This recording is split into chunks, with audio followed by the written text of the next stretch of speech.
Alright, ladies and gentlemen, Tomb of the Spider Queen, our first map. Meta Madness continues with the losers bracket. We got Exodia going up against Ross Pierdol, and we're getting relatively close to the grand final right now. We are only 4 matches away, well, 3 matches away. The 4th one will then be the grand final. So the teams are fighting to get into the losers bracket final currently. And this is a best of 5 series. We have 18 pre-bans, heroes that can't be played in the entire tournament. And of course, every single hero can only be played once.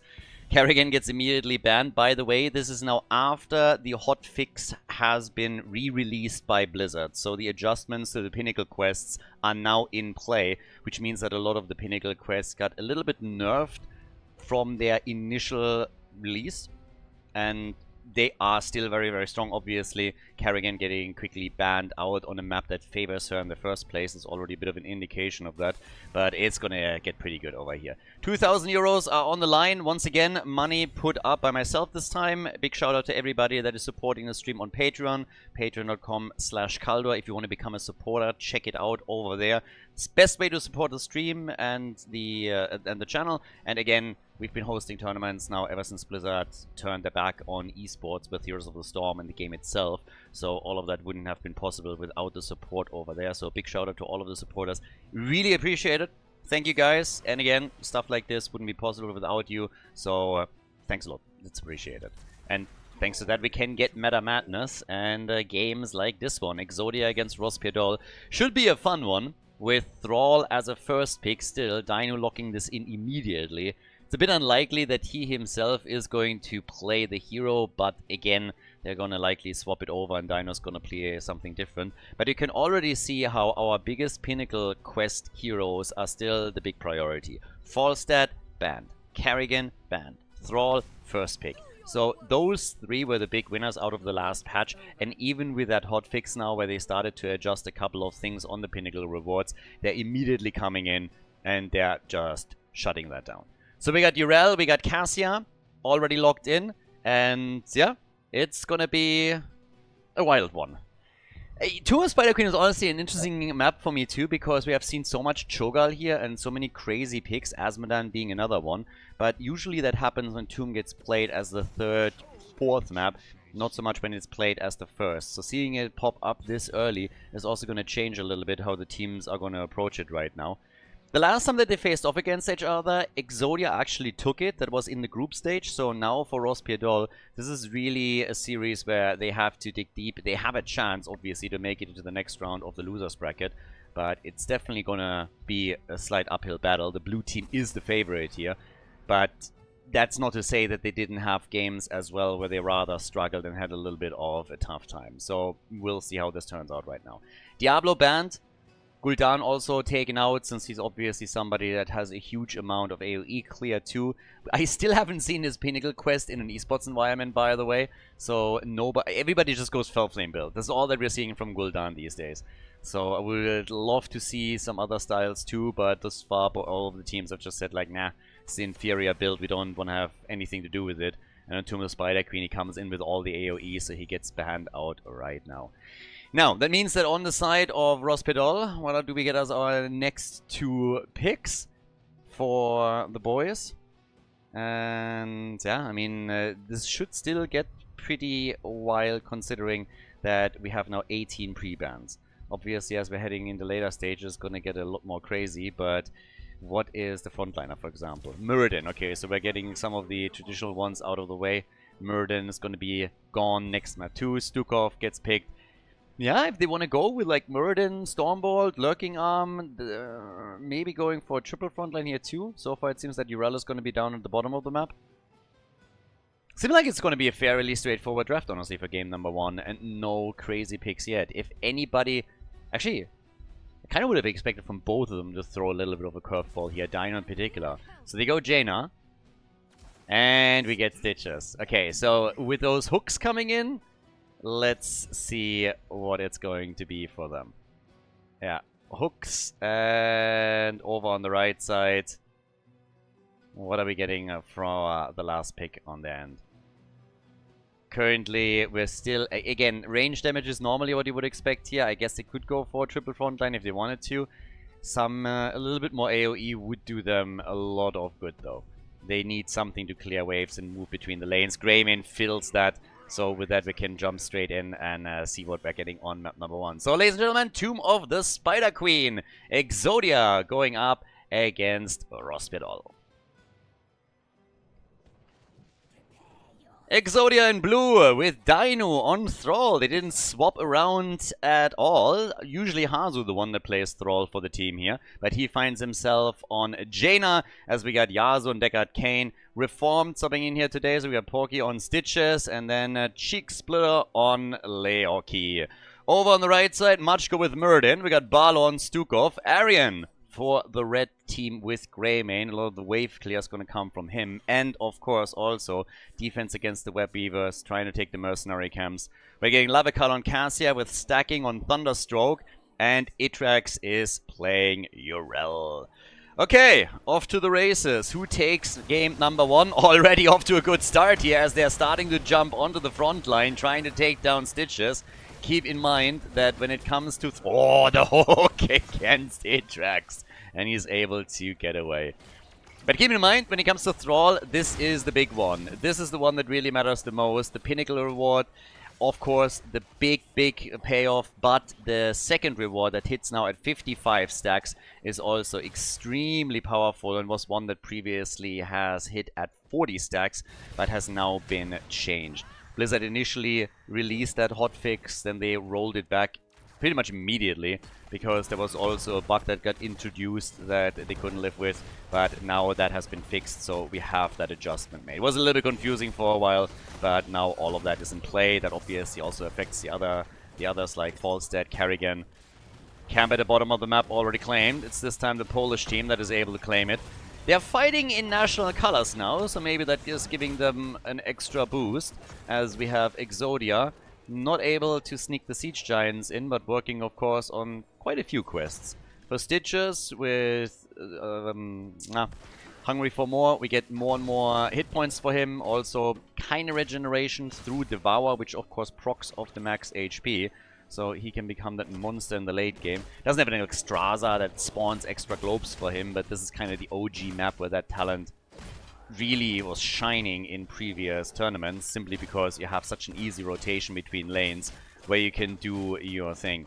Now, down at the bottom of the map, we still have Leoki trying to help out, since it seems that Rospedol today wants to be aggressive. Okay, they're jumping in and trying to get the kills. Machko's a little bit low though, and he goes down. So does Leoki on the other hand. They're still fighting for the camp. Dino retreating, and the camp stolen away by Rospedol. They still gotta get out here without losing more. Dino nearly dying as Arian went in deep with Greymane and tried to get the cocktail. The hook, and Itrax dies and loses 12 gems. Leoric is about to go down again, potentially. Dino still wants to re-engage. Leoric indeed gone, but the problem is that Greymane is also about to fall, so it's just kills all around.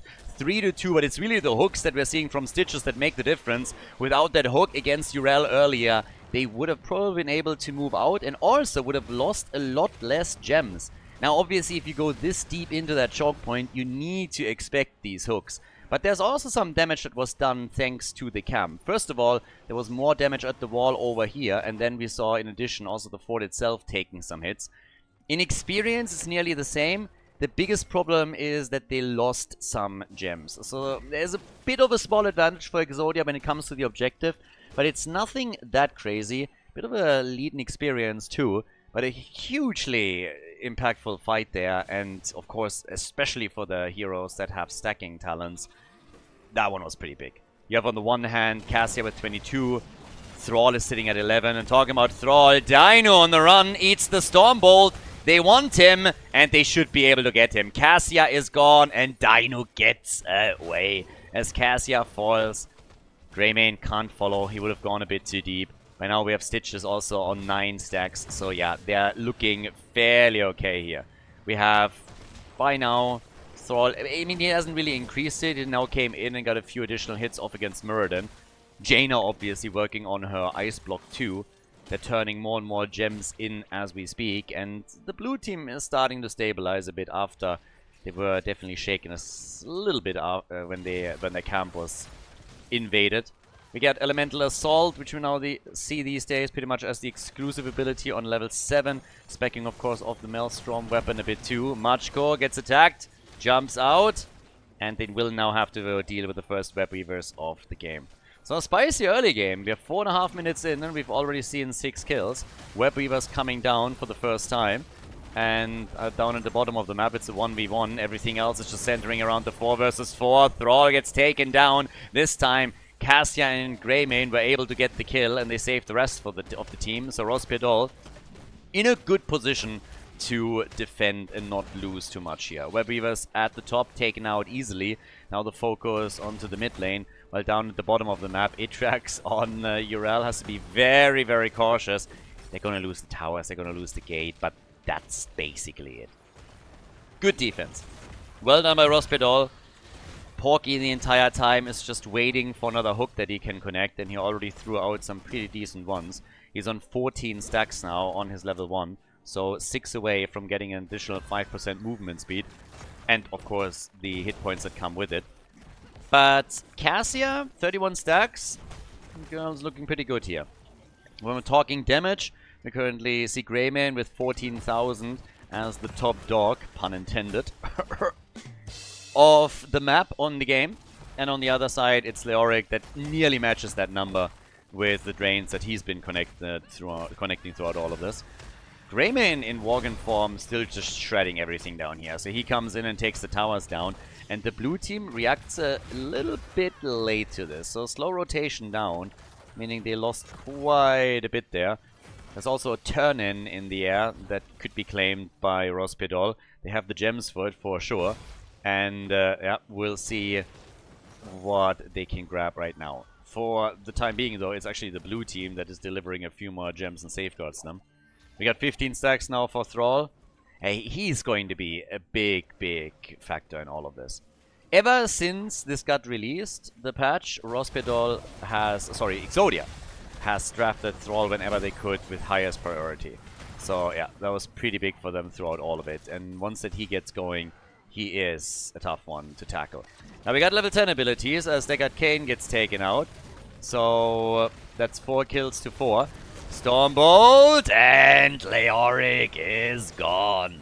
Leoric is gone, and they're breaking through that wall. Taking that camp and pushing with it has really helped the team to not only get damage on the fort itself, but also take that wall fully apart. We're now having a chance to turn in for the red team, and they're gaining some momentum here. Now Exodia is... Muradin gets caught here. Another great hook from Porky. Porky with another good hook, and Machko with Avatar is trying to jump away, has no chance. They got the turn-in though. So, a little bit of a bittersweet moment if you ask me. They get the turn-in, but Muradin dies. So now they will have to have... I mean, yeah, they have to actually push with 4. Muradin is a bit too late to the party. The Entomb hits 2. Deckard Cain with a sleeper set up. And yes, Jaina's gone, but so is Stukov. And we're going to see more heroes on the red team die as Cassia gets murdered. She's gone. Itrax is trying to escape with the gems, but he loses all 25 as he gets stunned out and then killed a second later. It's actually Leorki that just absolutely crushes everyone here with 22,000 damage. But the defense, yeah, they're starting up with it, and they're not going to lose too much. By all rights, they should have lost quite a few. I mean, at a minimum a fort. Maybe even 2, depending on how the attack went. But now, the exact opposite has happened. Exodia is just losing a few hit points on the forts that were previously exposed. They have actually taken the lead in experience again. And they're looking pretty good here. Stitch is sitting at 28 stacks on his level 1. That means also in total a 10% movement speed advance. Accounting for the 5% that he gets by picking the talent, of course. And then in addition to that, we now have the Cursed Bullet. And we got Valkyrie here. So, yeah, let's see how... Stormbolt on Leo. I'm trying to go for him again here. Couldn't quite. Itrax was hoping to isolate them a bit further. But with Dino and Yasuo both moving in, they decide to just jump back and not fight in the choke point, as the blue team locks in level 13 talents and therefore also the hook range extension for Stitches. And we're going to see that in action. Machko with Avatar as Stitches was going for Gorge. They're trying for Muradin and he just doesn't have a chance to get away here. So Mirrodin is gone. There's the Sundering to go for Greymane, and Exodia picks up kill number 10. Double-digit kills for them right now. And yep, they're looking great, especially with them now chasing down Urel too. So she's gone, no chance for her either. And with 11 kills to 6, Exodia is making their play to the top and try and take the boss. 21,000 damage for Thrall, Jaina on 23k. We still got Greymane and Leoric essentially matched in damage so far. And yeah, it's looking better and better for the blue team. They have now taken a 1.5 level lead roughly over the opponent. They got a boss that they can try and push into that topside fort. With 10 minutes on the board now, it's not going to be the strongest boss in the world, but it will definitely do some fort damage. And they have plenty of gems that they can hand in to try and get themselves also a couple of web weavers here. Now, Turnin is coming. Thrall with 27 stacks is now also connected with his first reward and is working on number 2, which is of course going to be massive if he gets it. That movement, speed and attack increase plus the extra damage is just insane. First fort is already gone even before the web weavers are touching ground, and the gap in experience has been extended to 2 entire levels. Cassia is still stacking very nicely with 50 stacks on her level 1, but the same can be said for Stitches, who's doing a great job building himself into a massive tank. Might die for the first time here though, got a Devour off and comes in for Gorge, but dies anyways. Yeah, and this could be even more blues dying. Dino's in trouble. They're getting slapped around. Stukov falls. They dove in deep on the support. Yasuo is still in a bit of trouble here, but they get an Entomb off and are trying to go for Mirrodin again. Jaina gets stunned out and killed a second later. That's the end of Greymane. What about Thrall? Can he survive? Dino dancing around them. They really want him. They stun him. They slow him. And they finally kill him. Dino is gone, Thrall eliminated, 16 is now ready for Exodia. They have the talent advantage, the boss still attacking the keep at the top, the web weavers moving through the middle and the bot lane, all of the forts are now gone, but we have Leoric with 42 gems, so they basically were able to recover everything that was lost by the heroes that got killed. It's a bit of a weird moment now. Generally speaking, for Rospierre, it's, I would say, a win. Considering what they were up against, web weavers plus boss and a level 16 talent that could have dropped before the fight happened, they just decided to engage before 16 was available for Exodia. And the fight didn't go too bad. They killed more heroes than they lost. The boss didn't take the keep down. They dealt with the web weavers nicely. They lost, of course, all of the forts by now, but to be fair, it could have been so much worse. They closed the experience gap significantly. So all in all, I'd say Rospierre has started to bring themselves back a little bit. Now, they need to build on that, of course, but this was definitely an important step for them. And we'll see what they can do. Right now we have the numbers a little bit better for Jaina and for Greymane now. Leo is finally starting to fall slightly behind. Here comes Gorge on Cassia. They go for Stitches. The Entomb cutting off Greymane. Yeah, look, don't touch, my friend. Greymane can't do anything. It's basically completely shut out. What a beautiful Entomb from Leoric. That was amazing. That essentially just shut down Greymane for the entire duration of the Entomb. He couldn't do anything. Was completely sidelined by them. And that led to a kill. Kill on Cassia. The team was close to getting a kill themselves, but couldn't. Mirrodin trying to jump away, but the wolf connects from Dino. And that's much go gone. And that is 22 gems down the drain. They're losing too many gems. They're losing too many gems in all of this. So, yeah, it is fairly tricky.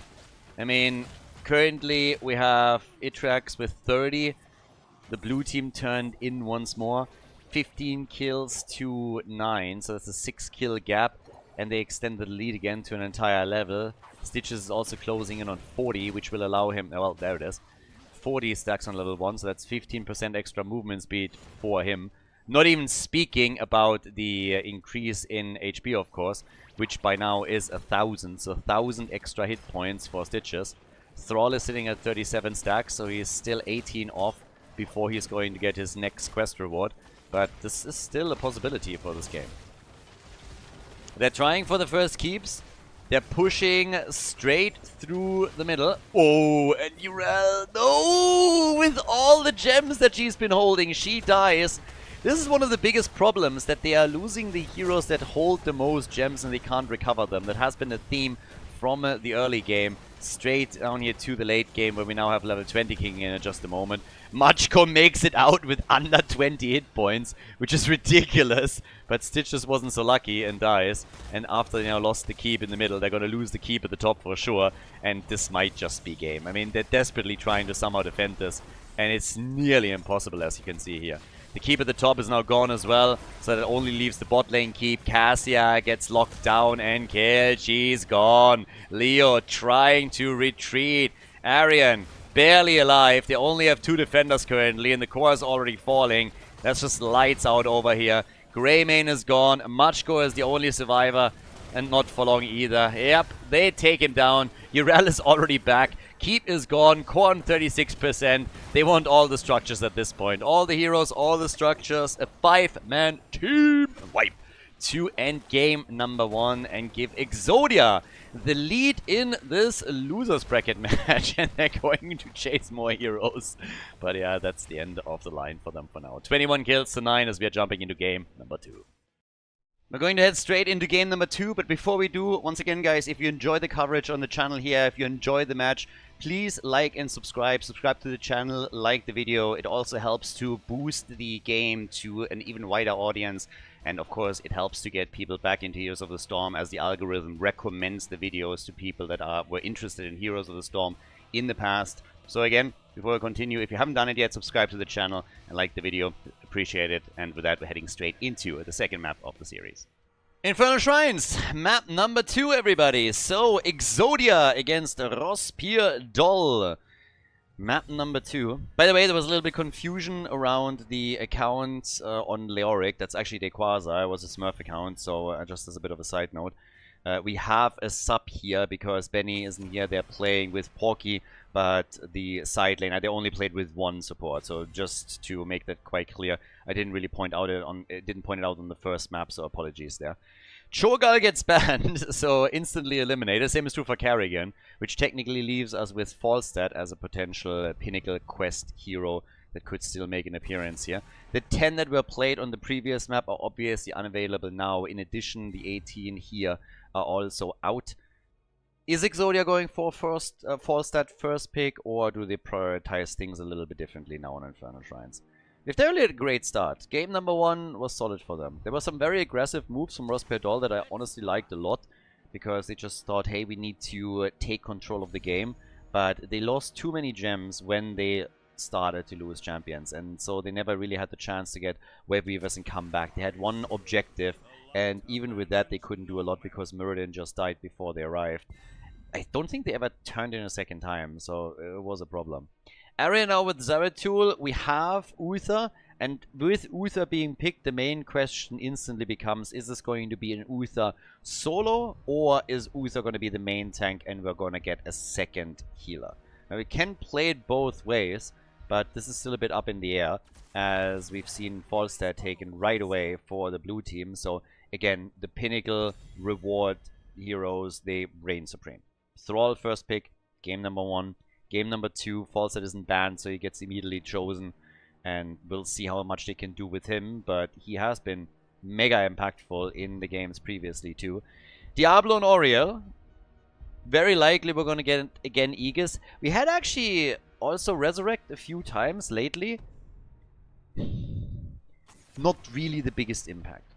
One of the problems that you have with Resurrect is that you basically have to kind of win the fight and then revive after, or try and do it on site. But usually when you're starting to lose heroes, the fight is kind of moving away from you, and it's hard to then go in and get a proper revive off that really gives you value in the moment itself. So it's difficult. It can be game changing, but the circumstances have to align properly. The situation has to be really perfect for it.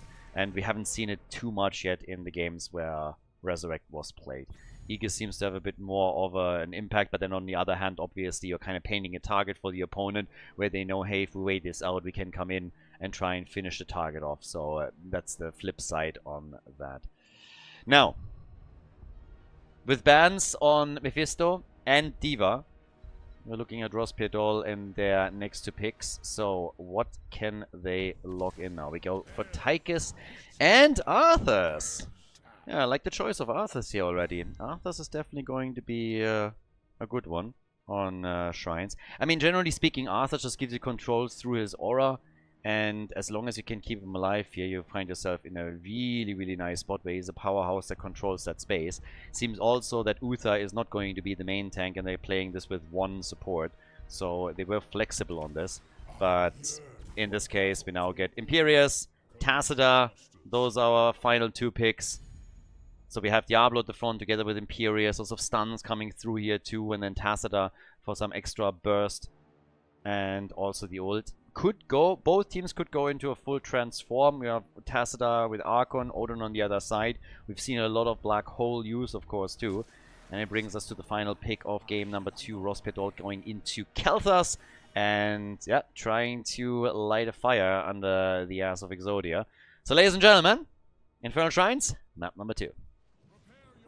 Exodia on the left with the lead in this best of 5 series here in the losers bracket of Meta Madness. We got Dino and Tacita now. Hazop's on Falstad. Porky's playing Reformed, subbing in for Benny today. Yasuo on Oriel and Dequaza on Imperius. So, bit of a different approach also from Falstad. We're going to talk about that in a second, but you can see it here. Dishonorable Discharge has been chosen this time. Ross Pierdol over on the right side with Machko on Arthas. We're getting Bal on Uther, Arian on Zeratul, Itrax on Tychus, and Lavakal still heading into Mana Addict with Kel'Thas as the red team is trying to get back into the game, into the series by putting a point onto the board. So, yeah, at this point, we have slightly shifted the focus from Falstad from Frequent Flyer over to the Dishonorable Discharge. So, you're going to get your damage increase here. You're having a cooldown reduction, more damage increase at the second reward. And then if you go to the Pinnacle, if you make it all the way, then you have also a strike number increase and a little bit of a stun that kicks in. Pinnacle rewards in general are just insanely impactful if you get them. It's always just a question of can you complete it, and also, of course, can you complete it in a reasonable time frame. But the cool thing about all of these rewards or all of these quests is that you have milestones on the way to the final reward. Old school players here that were around during the HGC time still know the old Creed of the Hunter for Vala, which was absolute dog shit. It was an atrocious talent. Some of the teams have occasionally tried to make it work and immediately regretted it and lost all the games where they tried to play it. And one of the biggest issues with it, one of the biggest pieces of criticism was always that the talent only gave you value after you completed it. And you basically weren't able to do that until the very late game, if at all. So the value that you got on the way was just essentially non-existent. That's also a big criticism of some other things that we have in the game, but that probably was the biggest example. So now with all of the talents that we have here, you have several milestones on the way to your pinnacle reward, and even if you never accomplish it, you will still pick up other things along the way that are super impactful and will help you throughout the game. So it's not something that just flips a switch from the early to the late game, but it's just consistently going to give you improvements, and that makes that a very reasonable choice. The one thing that you can always argue, of course, is if it's overshadowing other things too much. Should every hero have one? Is this something that only a few get?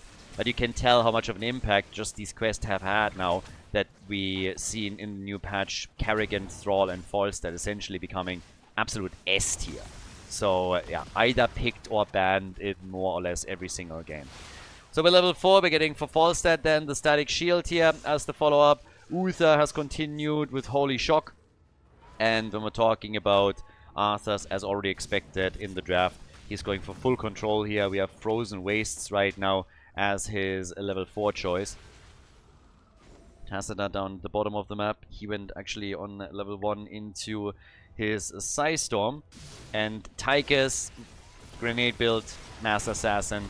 Pretty typical approach from him. Whereas Zeratul is going into the Might of the Narazim build. Shrine is active though, and there is already a small lead in experience for the blue team, so an early level 7 talent is definitely in the cards for them. And they're going to try and leverage that on the objective. Doesn't really seem like the red team is too interested in going for the objective yet either. I mean, now they're starting to finally move towards the middle. They were trying to get themselves some extra experience so they're not trailing in talents too long once level 7 hits for Exodia. But Exodia is already ahead by 18 stacks. That's a lot. They're trying to pick up a few here. Falstad at level 7 has now Thunder Strikes as well. So already more damage. And they're taking out Tychus at the top. Trying to follow that up with a second kill. Nice! Double connect from the Quasar. He's been killing it on Leoric on the previous map. And now he is doing the same with Imperius. Absolutely zoning the opponent away. Helping to get the kill on Tychus. And then nearly setting up another double kill. On 7 we get Guardian of Ancient Kings for Uther, as it's eye level now, but with 33 stacks to 4, I mean, it's given that Exodia is going to take the first objective here. Nobody is going to be able to do anything about this.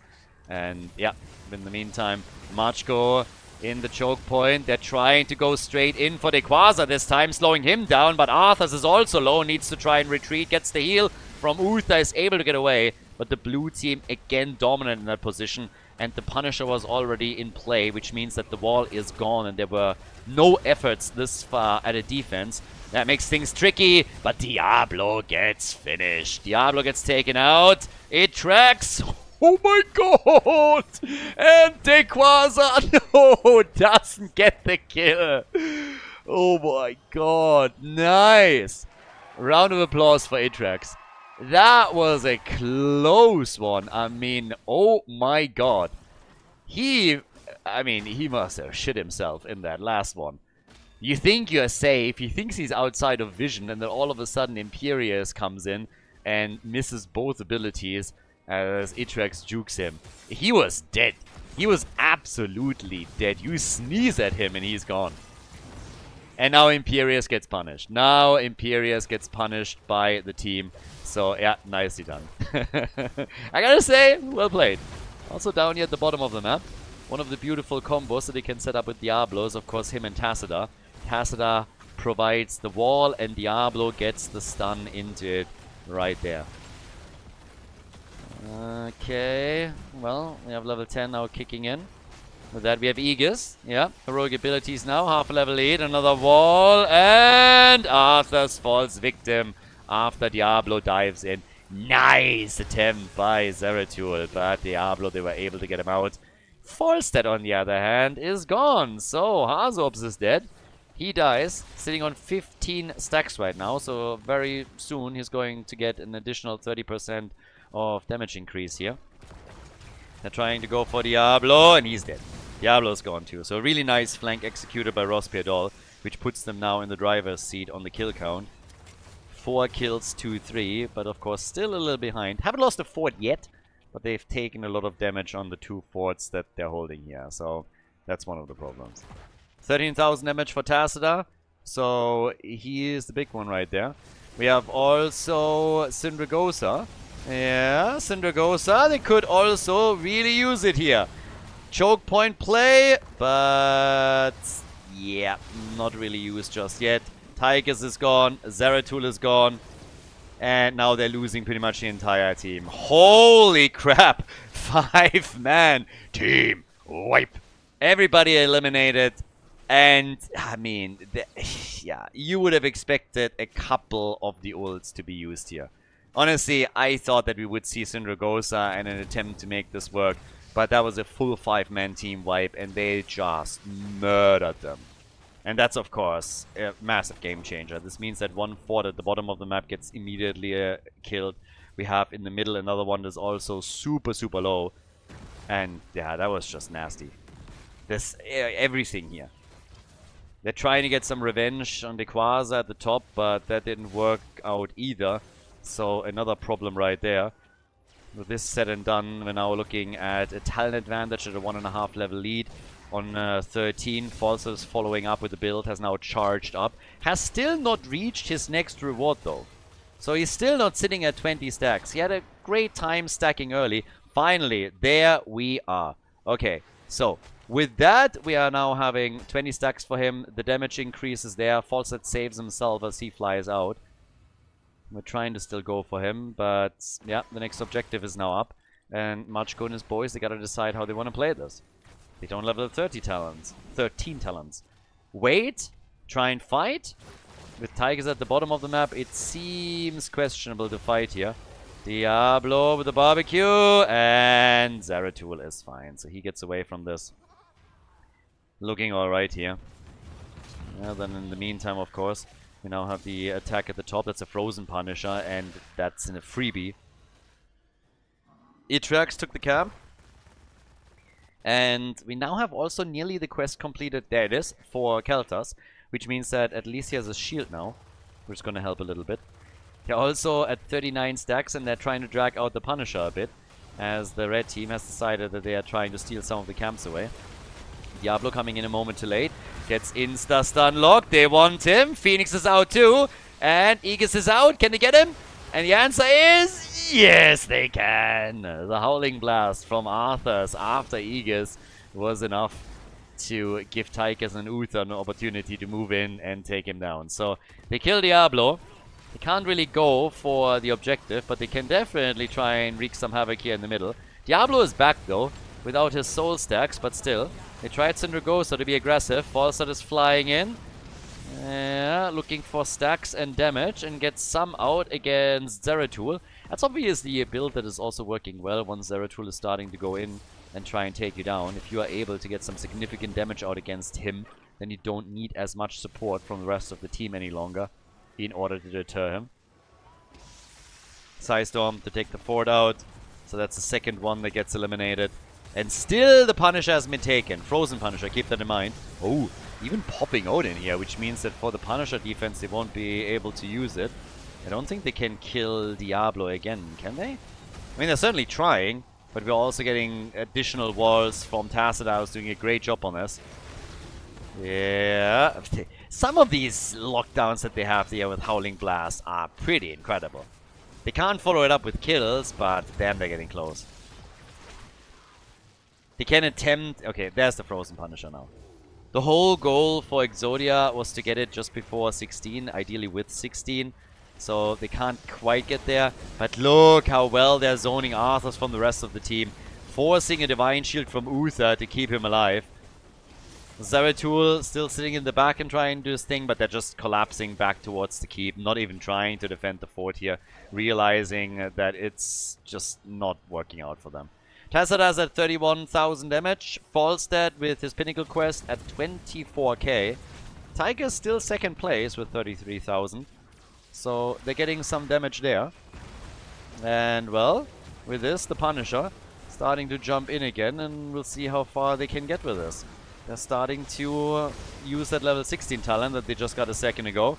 Aggressively pushing for Tychus. They're turning it on Diablo, but the early gust from Falstad is already, slotting them back. In comes Syndragosa, Punisher with the jump. Atrax moving out, but they're still trying to fight this a bit. They're hoping they get a kill, and Dequaza's mega low. They need to use Aegis to make they need to use Aegis to keep him alive, but even with that, Tychus just grenades him straight to the face, and that is the end of the side laner for Exodia. Kelthas has fallen at the same time though, so that means it's still a 4 versus 4. But at least they were able to take the Punisher out, so that's a step into the right direction, and is going to help them here. Now, as it stands, it's still the blue team's game. They are the ones keep pushing, that keep the aggression up, and they siege up on the opponent's keep right now. So they're sieging heavily over here, trying to get that keep out, and currently they have to retreat a bit. There's obviously defender's advantage too. Kelthas will be back quickly. Another gust. The disengage tools that we're seeing from Exodia are used every time that things are getting a bit difficult for them, as they should. But the chase is on once more. They're trying to go for Auriel, but even with the slow, it's just not able to connect that gravity lapse. Diablo has been so low the entire time, but the heals that are coming from Yasuo are just a bit too much. In comes Imperius. They're trying again. Divine Shield is back, and Uther is saving them. I mean, kudos also to Balor. Lots of really cool moments from him. I can't believe that nobody has died in the last 1.5 minutes or so. We have had so many opportunities for the teams to get something done here, but nobody was able to get another kill. And now we have, of course, 16 versus 16 talents, which gives us Master Warblade.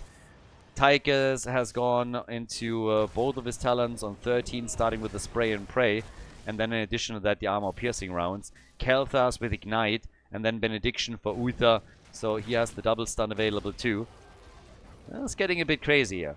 Falstad, he's sitting at 29 stacks. He needs 45 for the next reward. So still far away off to make a difference there. But for the red team, being one level behind, they still find themselves in this awkward little spot where they have to make sure that they're getting an opportunity to close the experience gap a little bit. And I mean, in an ideal world, what you really would want right now is get some kills, close the gap, and fight at least on the next objective without having to be afraid that your opponent pulls ahead with a level 20 talent. Gotta do something.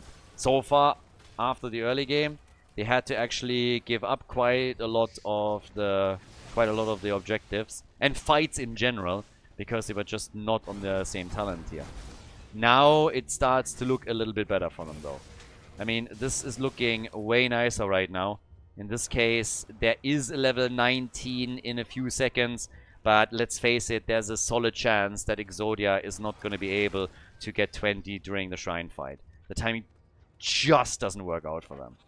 So this is the moment where Rospedol can make a stand. Now they can make a stand and try and get the objective. The faster you push for it, the better you'll be off here. So that's what they're currently trying to do. Popping Odin really, really early though. Damn. That's an early Odin for sure. They see the opponent push in, so they have it ready as it starts up. Get the damage out, but he's a bit isolated. Diablo's trying to go in for him. Arthur's right there with a Frozen Tempest. They're trying to shut down Dequaza too, who's already lunging out. Reformed. Porky, he's getting attacked. Quest completed for Arthur's. Barbecue, and they're just moving away from it. So they're zoning slightly. It's 19 to 14 stacks. Exodia is still looking good, despite the fact that we had Odin in play the entire time. And guess what? Passada hasn't used his Archon yet. Syndragosa being used as they're starting to go onto the Shrine again, but there's the Gast. It tracks low. Falstad, the first one to die though. Hazor's dead again. Died for the second time. Now 10 kills to 7 all in all. But the Arcane Punisher is taken, and topside the keep just now fell on the side of Rospedol against the mercenary camp that Exodia had on the lane. So once more, Rospedol just loses too much ground on too many lanes. The bot lane is now getting pushed. The team is still trying to escape. Lavakal is about to die. He's the first one to fall here, with Uther being a close second. That leaves us with 2 survivors, and they are already on the retreat as well. So yes, it's looking tricky for them. It's looking pretty dire. The top keep gone. Arthur's now gone as well. That opens the core up. Only Zeratul is still alive. He tries and get at least a kill on Porky's Diablo, but even that backfires. Even that's something that they weren't able to pull off. And now at the bottom of the map, the next keep is soon going to be assailed. And of course, they could technically go for the core. They decide they're just trying to take all of the keeps out to make this an easy one. But the core itself has already lost some hit points. The shield is slowly regenerating now, so they could stop that. But here comes Tychus, tries and slow them down, gets instantly caught again and killed. That's kill number 15 for the blue team. And of course, they have level 20 talents. This is going to be the end of game number 2, and Rospedol loses another map and is about to be eliminated from the tournament. Map number 3 is their last chance to turn things around as the blue team locks in the victory on Infernal Shrines. Nicely done, GG, and well played. Coming up next, we have the 3rd map of the series. If you guys enjoy the content, also consider to head over to patreon.com/Khaldor, support our efforts to keep the Heroes of the Storm esports scene alive there. It's the best way to support the channel. Huge shout out to everybody that is already a supporter. You guys are really helping to keep this alive, and you help us to host event after event for the game here. Especially after Blizzard abandoning this already 7 years ago. It's absolutely fantastic that we're still able to do this here. So big shout out to all of the supporters. And again, if you enjoy the coverage, if you would like to support us, head over there and check it out. Thanks a lot. Enjoy the next game. Well, game number 3. So, match point, everybody. This could be the last one for Rospedol. Exodia has an opportunity to take them down. Score is, by the way, 2-0. So, yeah, let me adjust that real quickly. Professional streamer here, by the way. So we got Kerrigan and we got Maiev over here. As a little bit of an excuse here, some people actually don't know this. So when we're talking about the streams here, when it comes to the production of the stream, when it comes to overlays and all of the adjustments with the names, maps, the observing, the insta replays, is actually all done by me. Some people falsely assume that there's a production team standing behind all of this. That's not the case. So everything that you're seeing here, from the video editing, from the adjustments that are being made between the maps and all of that, is done by me. Occasionally I have an admin helping me, but with everything that's on stream itself, that's a solo production. So yeah, that's my little excuse why occasionally there's maybe at the beginning a number not 100% correct. But in this case, Troga gets banned out again. Kerrigan is just instantly banned, as she has been multiple times right now. It is the third map, and with a 2-0 lead for the blue team, they have a chance to move on to the losers bracket final. So Rospedol really has to step it up right now if they want to have a shot. We've seen reverse sweeps here, by the way. Just mentioning that in this particular tournament, we already had a reverse sweep, and I would highly recommend that you go through the YouTube video list if you haven't seen those games yet. Usually the top games are all marked by an epic stamp in the thumbnail. So if you've missed out on some, do yourself a favor and check those out, because we had some pretty incredible games. I was very, very happy with the matches so far. Some absolute bangers. Now we got ETC plus Tyrande, so a stun chain on Garden of Terror with Tracer coming in and doing their thing as well. Li Ming and an Uberak for Rospedol, so they're hoping for a couple of resets here. I think they must be pretty disappointed with Infernal Shrines. It all was really hinging on this one big fight, and I think they really underestimated it at the start.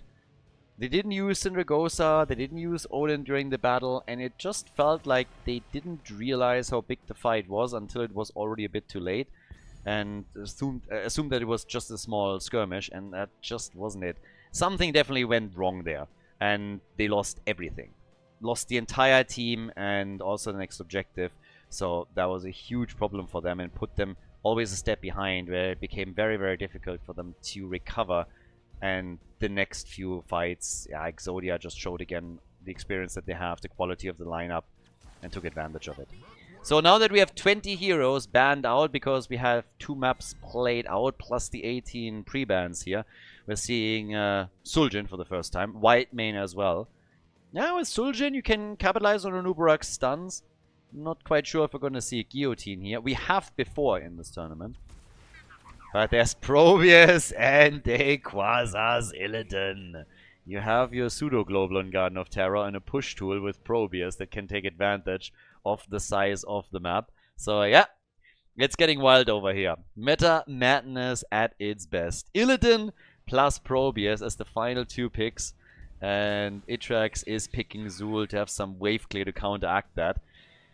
Game 3, it's match point. Is Exodia able to take down Rospedol without dropping a map? Or will the Polish team now start to claim at least a point in this series and start a comeback? Well, we're going to find out on Garden of Terror. Well, game number 3. It's time to party. We got on the left Dino on Tracer, Porky with ETC. Probius gets played. Yeah, we got Hazorps, the old Protoss abuser in StarCraft 2, and now trying to use the OP in Heroes of the Storm as well with Probius. Then we have, of course, Quasar with Illidan going for Unending Hatred on level 1 and Yaz on Tyrande.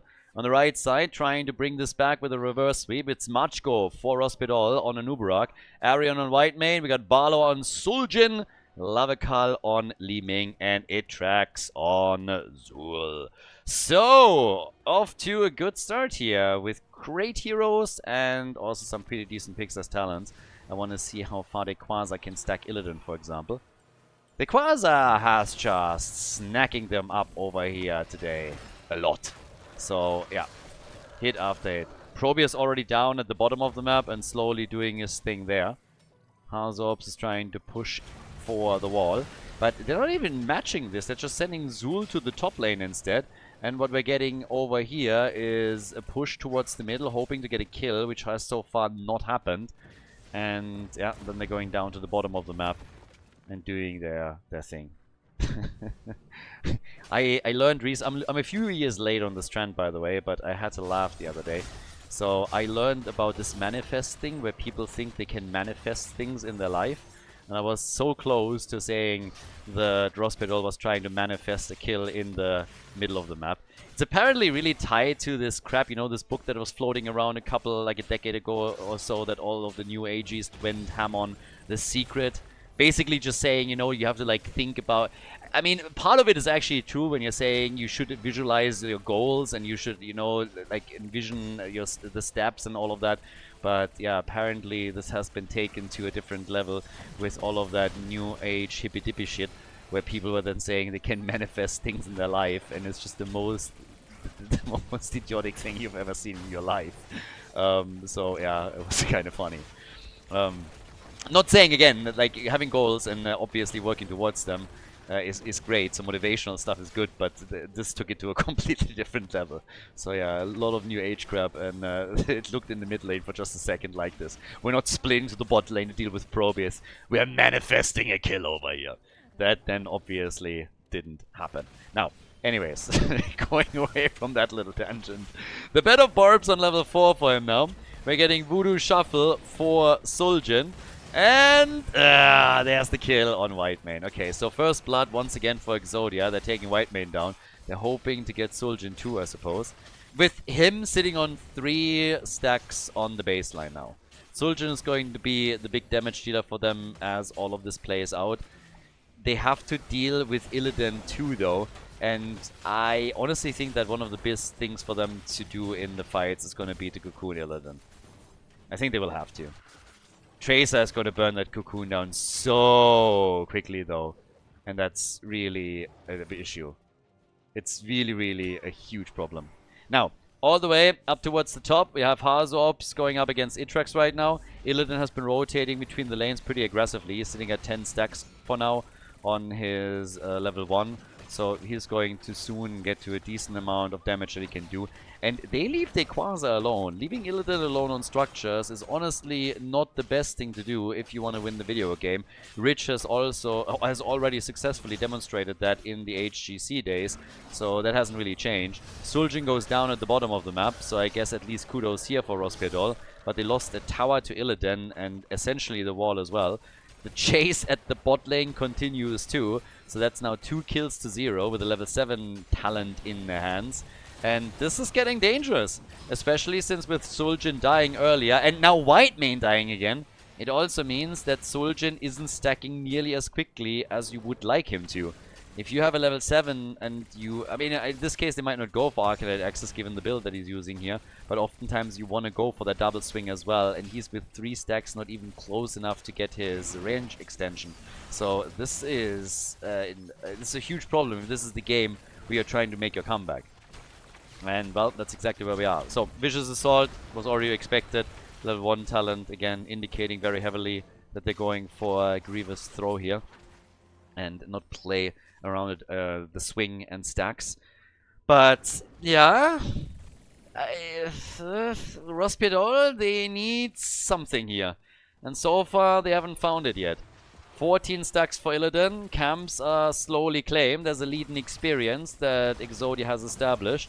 We haven't seen a single seed taken yet. We could of course still go in here and grab this one.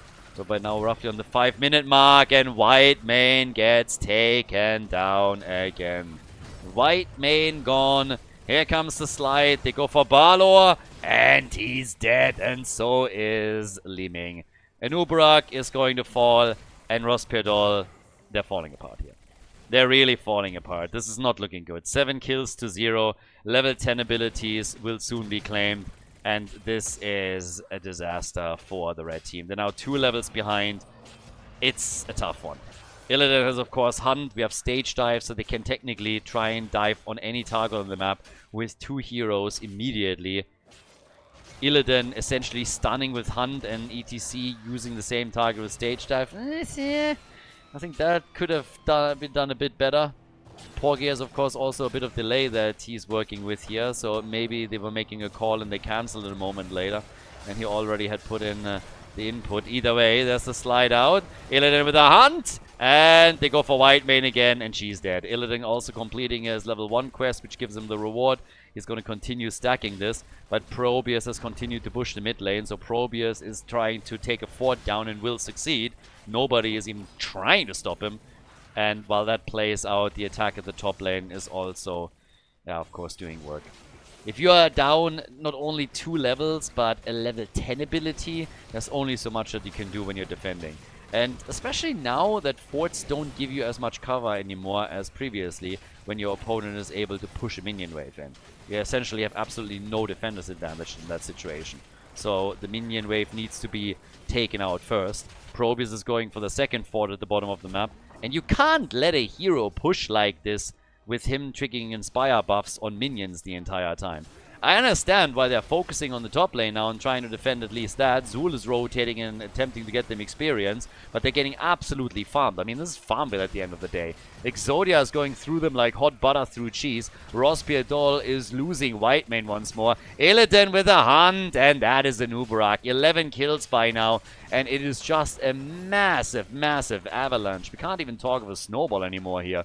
PROBIUS has taken out the fort at the bottom of the map, gets Siege Giants, and can now push for the keep wall if Zul doesn't stop him here. Level 10s are finally available on both sides, but that might be a bit too late considering that the blue team is now locking in level 13 talents.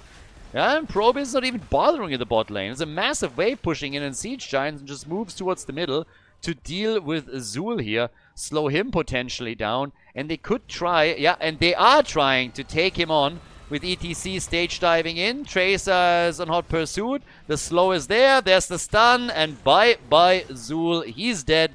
Top lane attack is focusing on Illidan as Rospierdol is hoping for the first kill in the game. And even that seems like it's not going to happen. And of course the Siege Giants have already done some damage down at the bottom of the map. Taken one of the towers out. We're going now for seed number 2. And Exodia is in full control of Rospierdol and the game. They're taking everything. They're stealing Rospierdol's...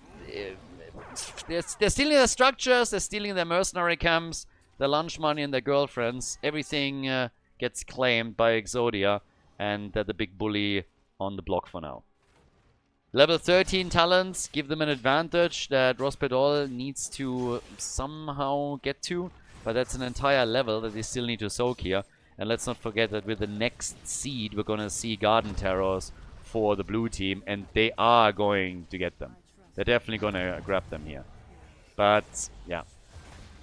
It's a little bit of a tough one, honestly. It feels like the game or the match has been kind of falling apart for them a bit on the previous map. Here, they just don't have the comp to deal with what we're getting from Exodia. There's a lot of mad aggression coming. Zul died again. We now have Exodia moving down to the bottom of the map, hoping to get the next seed here, of course. PROBIUS is getting the Siege Giants, as he already planned.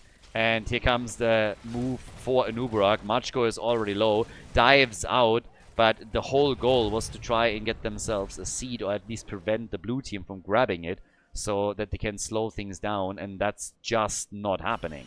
So Garden Terrors is what we're going to get. They're going to push for the bot lane with them, and yep, this is going to be spicy, because this might just be the first keep of the game. There's a very good chance that they're going to take the keep out now.